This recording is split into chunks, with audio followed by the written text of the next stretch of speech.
Quantas vezes você olhou para os problemas gigantescos da sua vida e pensou: Deus, por que o Senhor não age?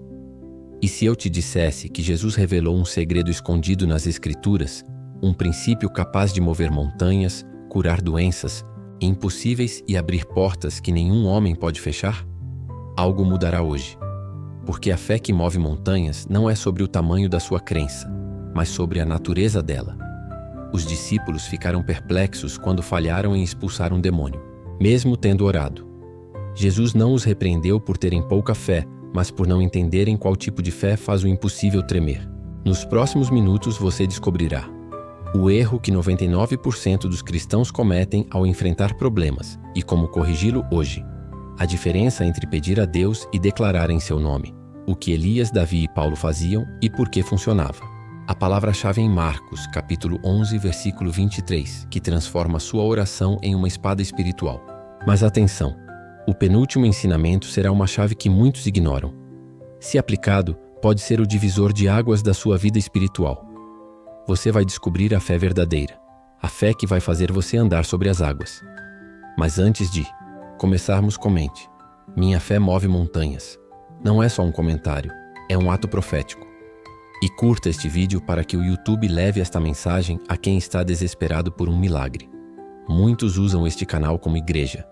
Se esse é o seu caso, escreva também: Paz em Cristo. Agora prepare-se, sua fé nunca mais será a mesma. Vamos começar. Parte 1. A fé que desafia o impossível. Marcos capítulo 11, versículos 22 a 24. Jesus não apenas ensinou sobre fé, ele revelou o mecanismo sobrenatural por trás dos milagres. Quando disse tende fé em Deus, usou uma expressão poderosa no original grego, echet pistin teu, literalmente, tenham o tipo de fé que vem de Deus. Não se trata de uma crença humana, mas de uma fé divina implantada em nós. Vamos desvendar 3 dimensões revolucionárias desta passagem. A primeira dimensão é a fé como decisão, não sentimento. O verso 23 é claro: se alguém disser a este monte, e não duvidar em seu coração. Observe que Jesus não condena o surgimento de dúvidas. Ele conhece nossa natureza humana. O segredo está em não alimentá-las. A verdadeira fé bíblica opera como um interruptor. É uma escolha consciente de crer na palavra acima das circunstâncias. Exige que dominemos nossos pensamentos. 2 Coríntios capítulo 10, versículo 5. Transforma incertezas em oportunidades para confiar mais. Quando os discípulos falharam em expulsar o demônio, Mateus capítulo 17, versículo 16, Jesus não os acusou de falta de fé, mas de não saberem como usá-la. Há uma diferença abismal entre ter fé e saber operá-la. A segunda dimensão é o poder criativo da palavra falada. Se alguém disser a este monte, Jesus enfatiza o ato de falar. Por quê? Porque Deus criou o universo com palavras. Gênesis capítulo 1. Jesus venceu a tentação citando a palavra. Mateus 4. Romanos capítulo 10, versículo 17, revela que a fé vem pelo ouvir. Mas atenção, isso não é confissão positiva ou mero pensamento mágico. A eficácia está em primeiro conhecer a vontade de Deus através da Bíblia, segundo alinhar nossas palavras com essa vontade, e terceiro declarar com a autoridade de quem está em Cristo. A terceira dimensão é crer antes de ver. Creia que já recebeu, e assim será. Este é o ápice da fé abraâmica. Chamar à existência o que não existe. Romanos 4, versículo 17. Como aplicar isso? Quando orar por cura, comece a agir como alguém curado. Ao declarar provisão, prepare-se para receber. Enquanto clama por restauração, fale como se já estivesse restaurado. Imagine que você ora por um filho desviado. Em vez de ficar repetindo, Deus, traz meu filho de volta, comece a declarar: em nome de Jesus, declaro que eu sou servo do Deus Altíssimo. Minha mente é renovada pelo Espírito Santo, e meus pés estão no caminho da justiça. Para refletir hoje: que montanha você tem enfrentado com orações genéricas em vez de declarações específicas? Como pode realinhar suas palavras com as promessas bíblicas? Qual área da sua vida precisa de uma declaração de fé, em vez de apenas pedidos?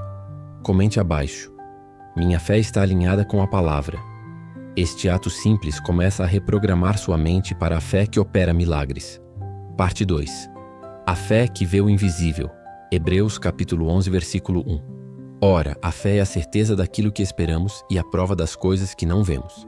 Este versículo não é apenas uma definição poética, é uma revelação científica do mundo espiritual. A verdadeira fé opera num nível que transcende os sentidos físicos. Vamos explorar como os heróis da fé em Hebreus, capítulo 11, viveram esta realidade. A primeira lição é: a fé como evidência concreta. No original grego, hipóstasis, certeza, significa título de propriedade, algo tão real quanto documentos assinados. Quando Abraão deixou sua terra, Hebreus 11, versículo 8, ele não estava seguindo um sentimento vago, tinha uma convicção jurídica espiritual. Sua fé era o contrato assinado por Deus antes mesmo da promessa se materializar. A segunda lição é a fé como visão espiritual. Moisés perseverou como quem vê aquele que é invisível. Hebreus 11, versículo 27. Enquanto os israelitas viam apenas o deserto, Moisés enxergava a glória de Deus. Isso explica por que muitos cristãos não experimentam milagres. Estão olhando para as circunstâncias com olhos naturais, não com os olhos da fé.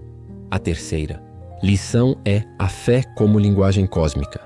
Pela fé, entendemos que os mundos foram criados pela palavra de Deus. Hebreus 11, versículo 3. A mesma fé que formou o universo está disponível para você hoje. Quando você declara a palavra com fé genuína, está usando o mesmo código-fonte que Deus empregou na criação. Como aplicar isso hoje?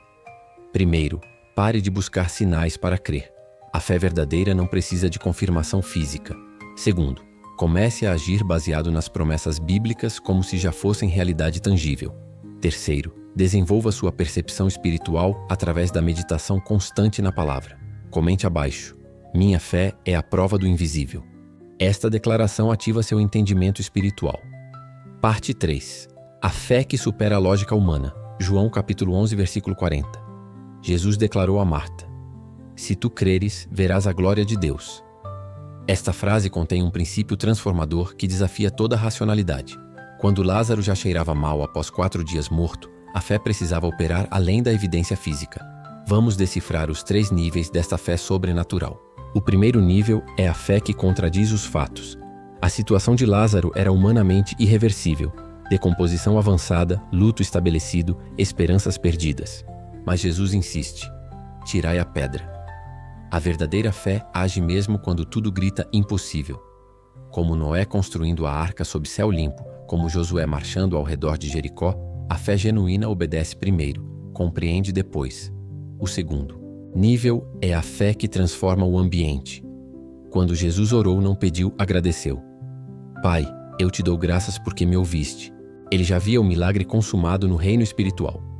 Suas palavras criaram uma atmosfera onde a ressurreição era inevitável. Assim ocorre conosco. Quando falamos como se já tivéssemos recebido, alteramos o ambiente espiritual ao nosso redor. O terceiro nível é a fé que exige participação. Desatai-o e deixai-o ir. O milagre foi divino, mas a ação humana era necessária.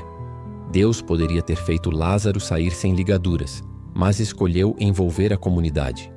Isso revela um mistério profundo. Muitos aguardam milagres passivos quando Deus quer que participemos ativamente através de nossa fé em ação. Para aplicar hoje, identifique áreas onde sua lógica diz não tem solução. Comece a agradecer pela vitória antes de vê-la. Envolva outros em sua jornada de fé. O milagre pode depender de ações comunitárias. Comente abaixo: eu vejo a glória de Deus.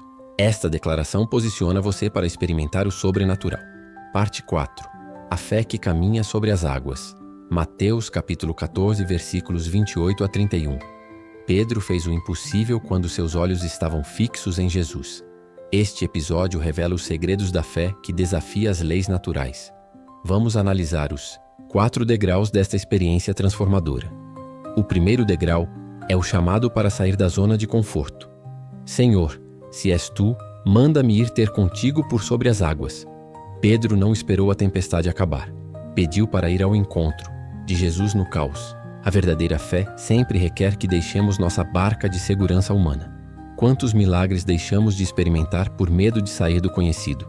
O segundo degrau é a obediência imediata. Ele disse: vem. Pedro, descendo do barco, andou sobre as águas. Observe a sequência. Primeiro a palavra, depois a ação. Pedro não sentiu poder, obedeceu ao comando. Há uma diferença crucial entre fé emocional e fé obediente. A primeira depende de circunstâncias, a segunda cria novas realidades.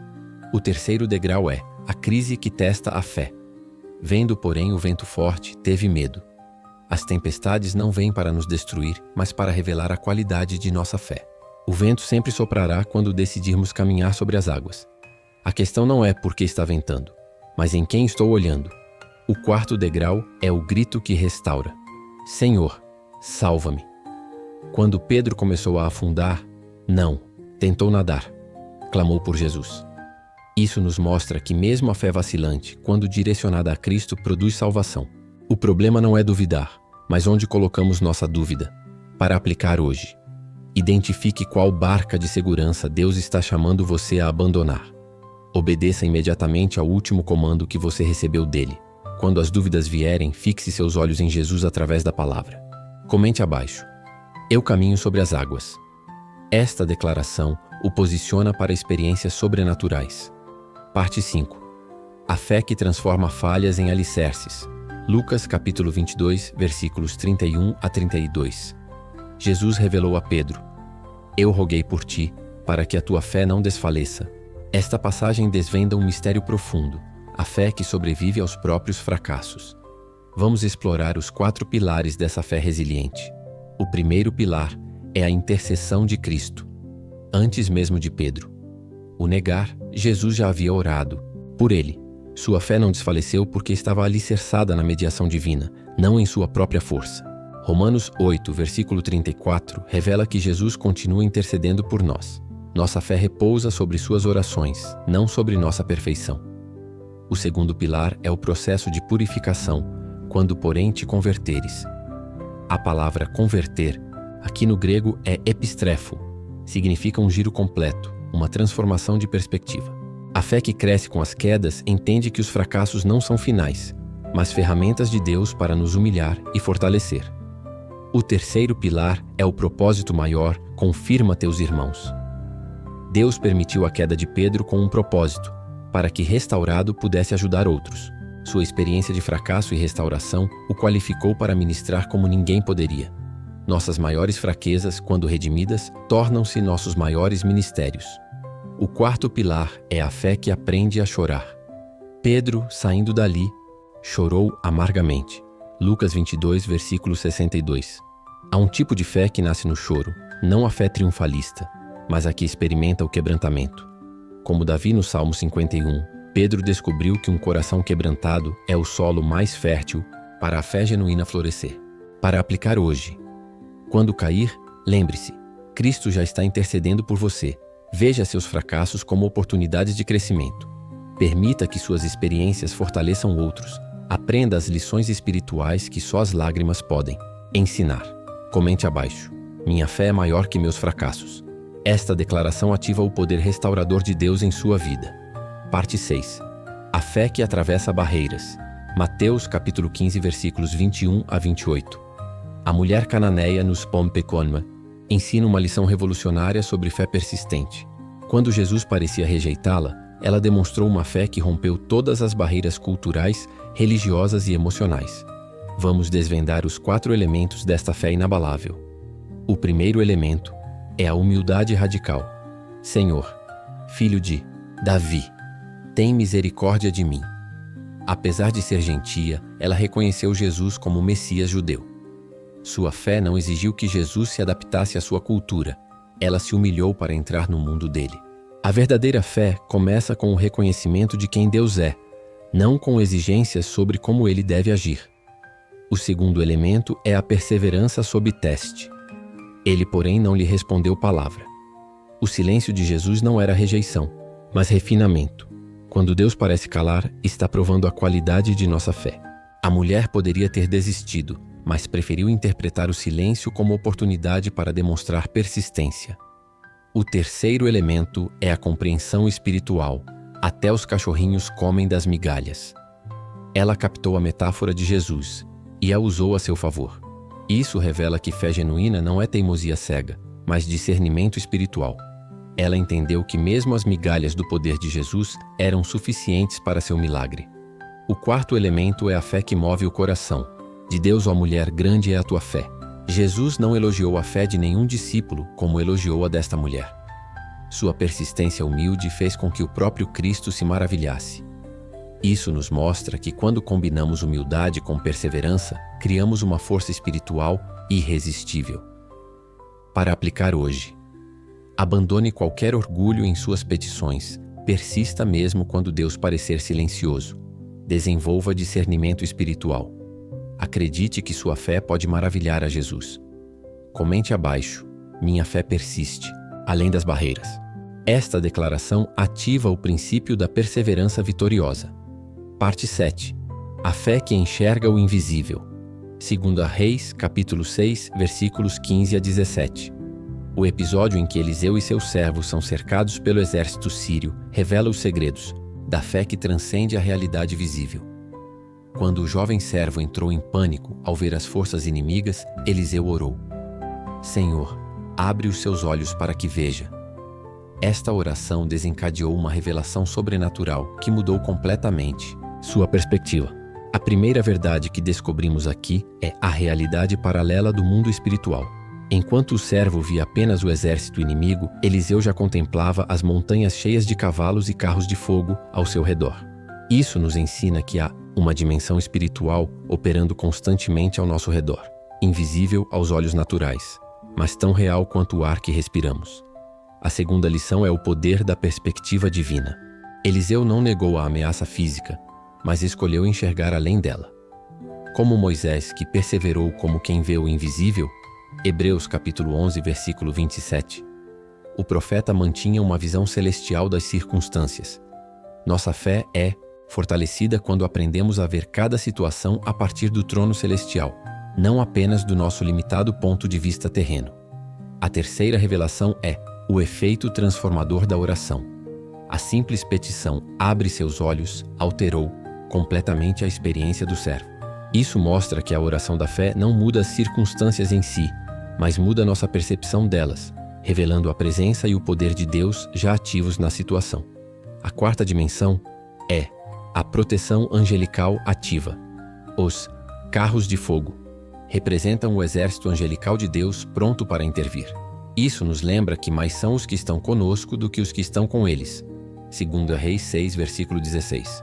Nossa fé é fortalecida quando compreendemos que não estamos sozinhos em nossas batalhas. Para aplicar hoje, quando enfrentar situações assustadoras, ore: Senhor, abre meus olhos espirituais. Estude as passagens bíblicas que revelam a realidade espiritual. Efésios capítulo 6, versículo 12, Salmo 91, verso 11, entre outros. Pratique declarar a verdade espiritual sobre suas circunstâncias físicas. Comente abaixo: meus olhos espirituais estão abertos. Esta declaração ativa sua capacidade de discernir o sobrenatural no natural. Parte 8. A fé que transforma. Fraqueza em força. Em 1 Coríntios capítulo 12, versículos 7 a 10. Paulo nos revela um paradoxo divino quando fala sobre seu espinho na carne. Este texto desvenda os mistérios da fé que brilha justamente quando somos mais fracos. Vamos explorar 4 dimensões desta fé transformadora. A primeira verdade é a graça que se aperfeiçoa na fraqueza. A minha graça te basta. No original grego, basta, archei, significa suficiente, completo, que preenche totalmente. A fé genuína não busca a remoção da fraqueza, mas a revelação da suficiência de Cristo nela. Quando paramos de lutar contra nossas limitações, descobrimos que elas são os vasos perfeitos para o poder de Deus. A segunda lição é o poder que se manifesta na vulnerabilidade. O poder de Cristo repousa sobre mim. A palavra repousa, episkenosei, significa armar tenda sobre. Nossas fraquezas não afastam o poder de Deus, pelo contrário, criam um ambiente ideal para que ele manifeste sua força. Como a sarça, ardente que queimava sem se consumir, nossa fé mantém o fogo divino visível justamente através de nossa fragilidade. A terceira revelação é a fé que se alega nas aflições. Por isso, sinto prazer nas fraquezas.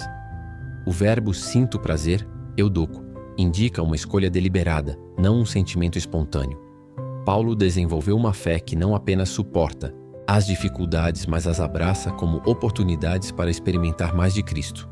A quarta dimensão é a força que nasce da rendição. Quando sou fraco, então é que sou forte. No reino de Deus, a verdadeira força não vem do autoaperfeiçoamento, mas da completa dependência. A fé que move montanhas não é a que confia em sua própria capacidade, mas a que reconhece sua total necessidade de Deus, para aplicar hoje.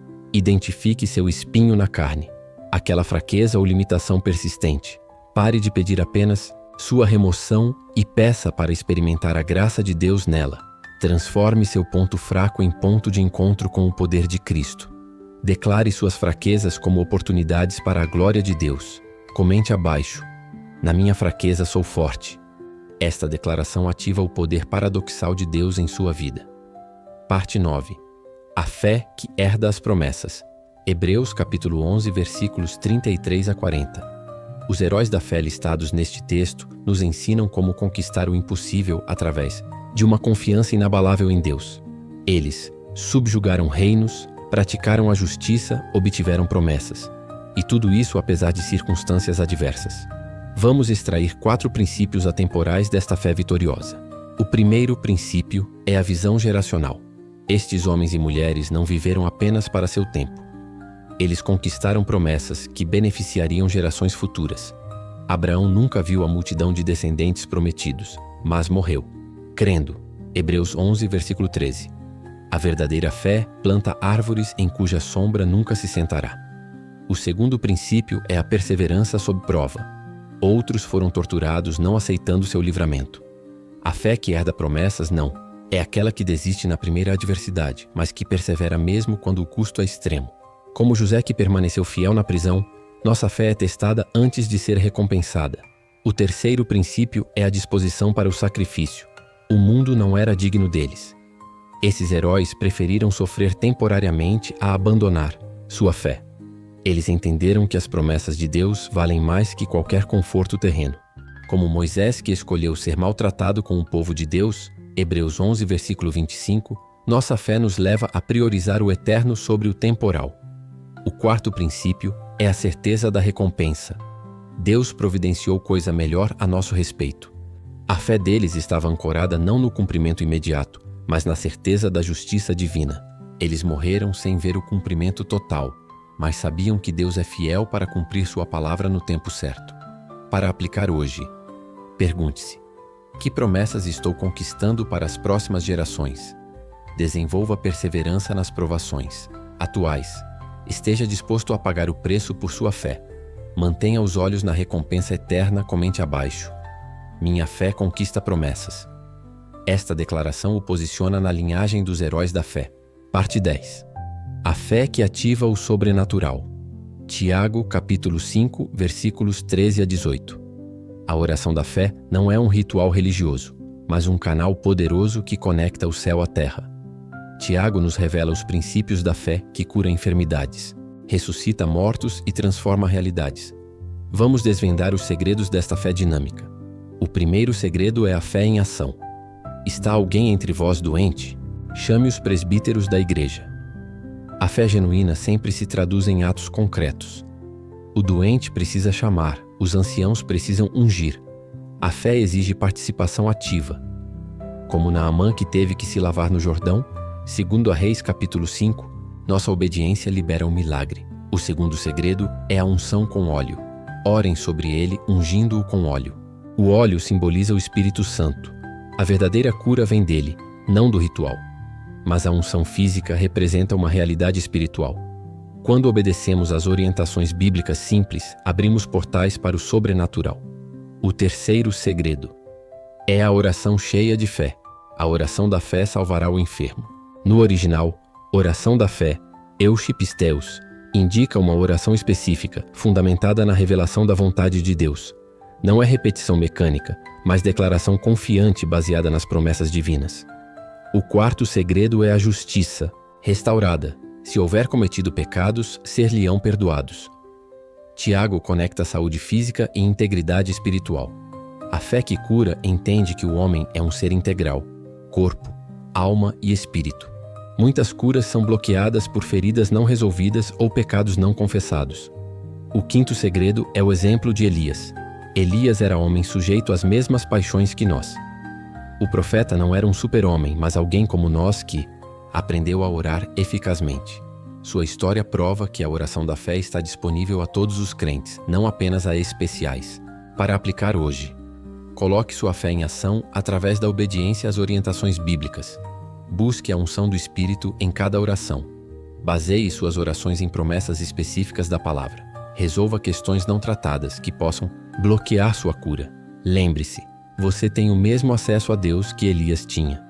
Comente abaixo: minha oração move o céu. Esta declaração ativa o poder da fé em sua vida.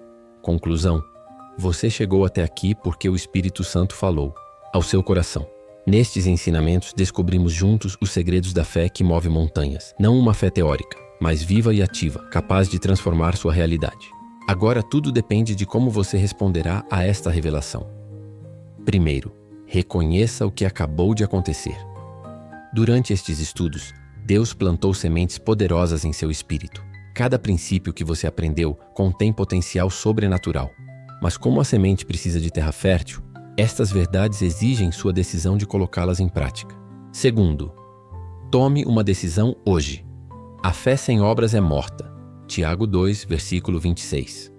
Não deixe que este momento passe sem uma resposta concreta. Escolha pelo menos um princípio aprendido e aplique-o hoje mesmo. Pode ser declarar promessas bíblicas sobre suas montanhas, orar com ousadia como Elias, persistir como a mulher cananeia, enxergar o invisível como Eliseu III. Compartilhe sua decisão. Escreva nos comentários: minha fé está transformando montanhas. Esta não é apenas uma frase, é um ato profético que sela seu compromisso com Deus. Edifica outros irmãos. Faz o inferno tremer. Quarto, multiplique este impacto. Você sabia que apenas 7% dos que começam vídeos como este chegam até o final? Você é parte de um pequeno grupo seleto que levou a sério a voz de Deus. Agora, curta este vídeo. Isso ajuda o algoritmo do YouTube a mostrar este conteúdo para mais pessoas. Compartilhe com 3 pessoas. Pode ser alguém que está desanimado ou enfrentando grandes desafios, ou para pessoas que você acredita que precisa de mais fé. E por último, inscreva-se no canal. Cada inscrito é como uma lâmpada acesa em meio às trevas. Quinto, experimente a paz de Cristo. Antes de sair, faça o seguinte: fique em silêncio por 1 minuto. Ouça a música de fundo.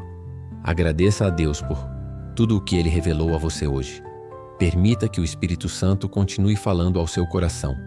Último aviso espiritual: o diabo tentará roubar estas sementes. Marcos capítulo 4, versículo 15. Não deixe que a rotina ou as dúvidas apaguem o que Deus acendeu em você hoje. Volte ao canal para assistir os outros vídeos. Sua jornada de fé está apenas começando. Comente agora: minha fé está transformando montanhas. Curta e compartilhe. Inscreva-se para não perder o próximo estudo. Que a paz do Senhor Jesus, que excede todo entendimento, guarde seu coração e sua mente. Amém.